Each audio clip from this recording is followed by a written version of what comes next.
الحمدللہ رب العالمین والصلاة والسلام علی من کان نبیا و آدم بین الماء والدین قال اللہ تبارک و تعالی فی القرآن المجید والفرقان الحمید یا ایہا الذین آمنوا توبوا الی اللہ توبۃ نصوحا صدق اللہ العظیم و صدق رسولہ النبی الکریم الامین۔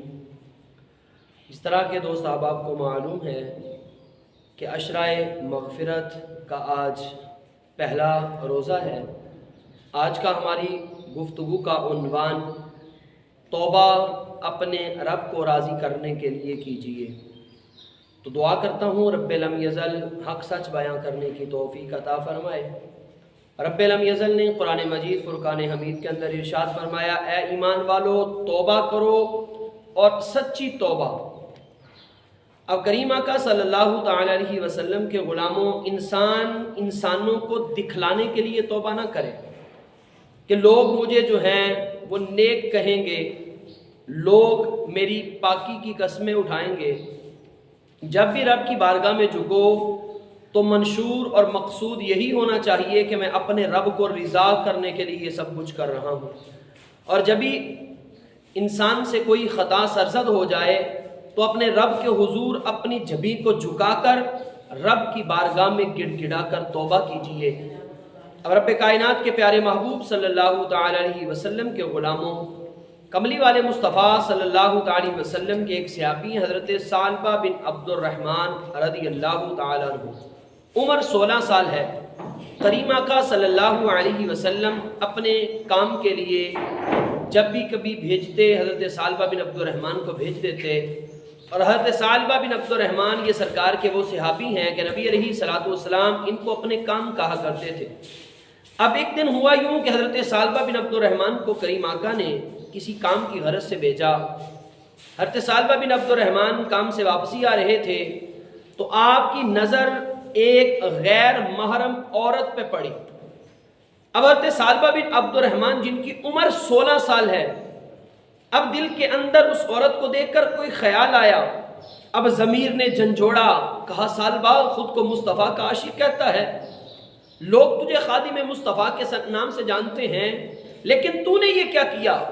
تو نے اپنے مصطفیٰ صلی اللہ تعالی وسلم کی بات کا جو ہے وہ راز نہ رکھا، اپنے محبوب کی بات پہ عمل نہ کیا، اپنے محبوب کی بات کو چھوڑ دیا کہ کریم آقا نے فرمایا کہ غیر محرم کی طرف نہ جانا۔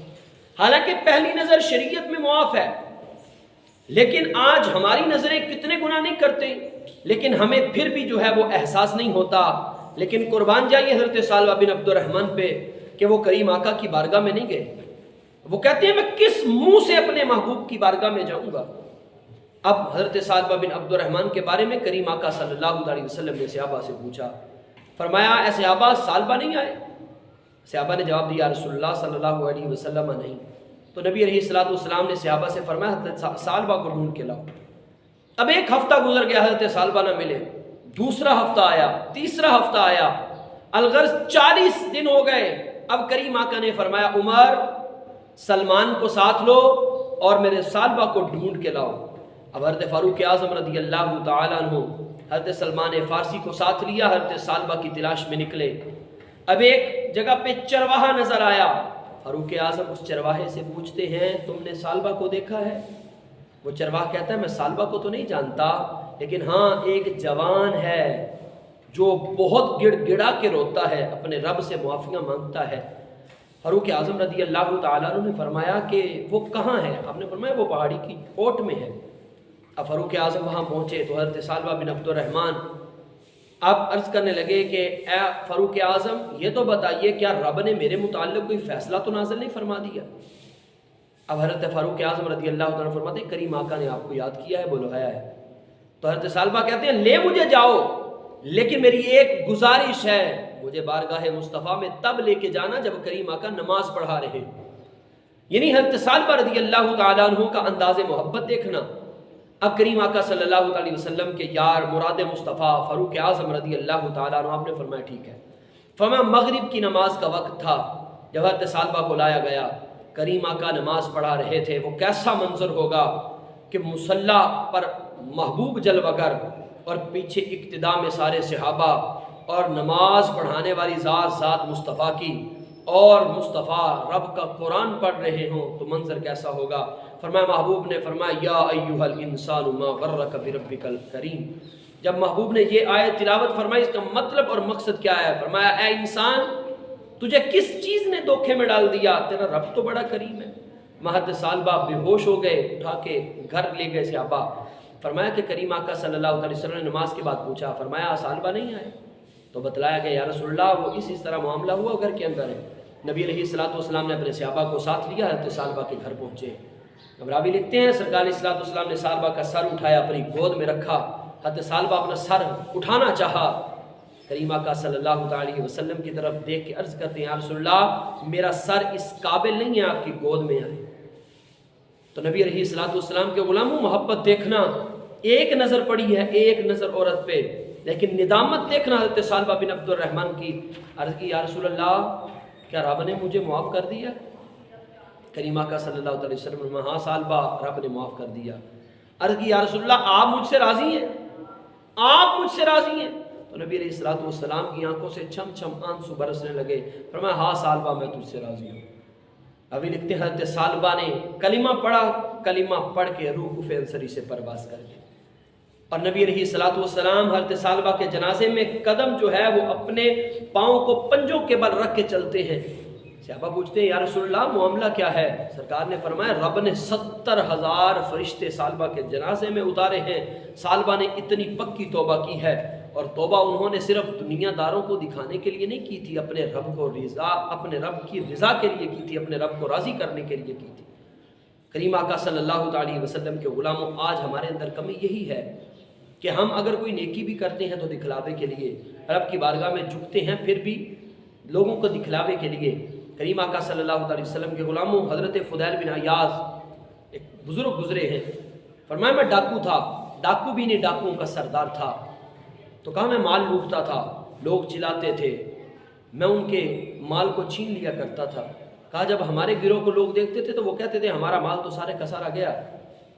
اب کریم آقا صلی اللہ علیہ وسلم کے غلام حضرت فضیل کہتے ہیں ایک دن میں نے قرآن پڑھنے والے کی تلاوت کو سنا، وہ پڑھ رہا تھا لا تقنطوا من رحمت اللہ، اپنے رب کی رحمت سے نا امید نہ ہو۔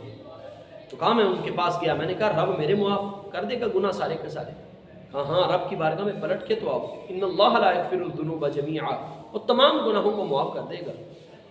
اب کہا کہ میں نے رب کی بارگاہ میں گڑ گڑایا، میں نے جس کا مال لوٹا تھا میں نے واپس کر دیا، تو میرے پاس سے مال ختم ہو گیا۔ ایک یہودی کا مال میں نے لوٹا تھا، میں اس یہودی کے پاس گیا، میں نے کہا یار معاف نہیں کر دیتا؟ اس نے کہا نہیں، میرے ہاں نوکری کر پھر تجھے معاف کروں گا۔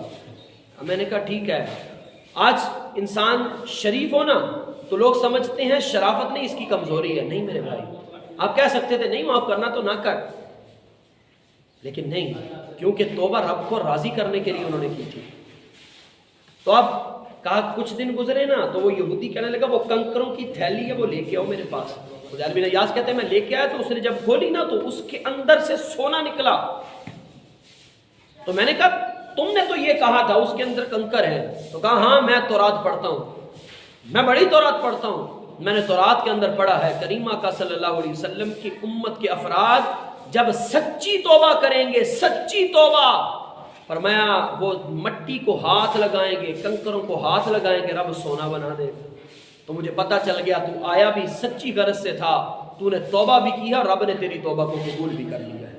تو اس لیے میرے عزیزو جب بھی انسان ہیں ہم، خطا ہو جاتی ہے، جب خطا ہو جائے تو رب کی بارگاہ میں جھک جائیے، اپنی جبی کو جھکائیے اور اپنے رب کے حضور عرض کیجئے مولا ہم خطا کار ہیں، سیاہ کار ہیں، مولا تو غفور الرحیم ہے نا، ہمیں بخش دے۔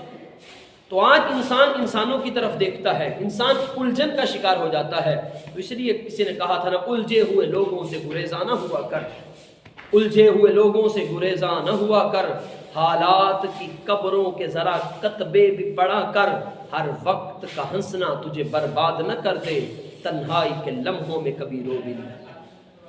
تو ہمیں چاہیے کہ ہم جب تنہائی کے لمحات ہونا تو ہم اپنے رب کے حضور اپنی جبی کو جھکا دیں، تو اپنے رب سے مانگیے، رب سے مانگیے، دعا کرتے ہیں رب لم یزل ہمیں اس ماہ مقدس کے توسل سے جتنی زندگی ہے اس زندگی کے ہر لمحے کو نبی علیہ الصلوۃ والسلام کے اسوہ حسنہ کے مطابق گزارنے کی توفیق عطا فرمائے اور انسان اپنے مقصد کو نہ بھولے۔ آج مسلمان پریشان ہے، آج مسلمان بے حال ہے۔ کیوں؟ ہم اغیار کی طرف دیکھ کے ڈر جاتے ہیں۔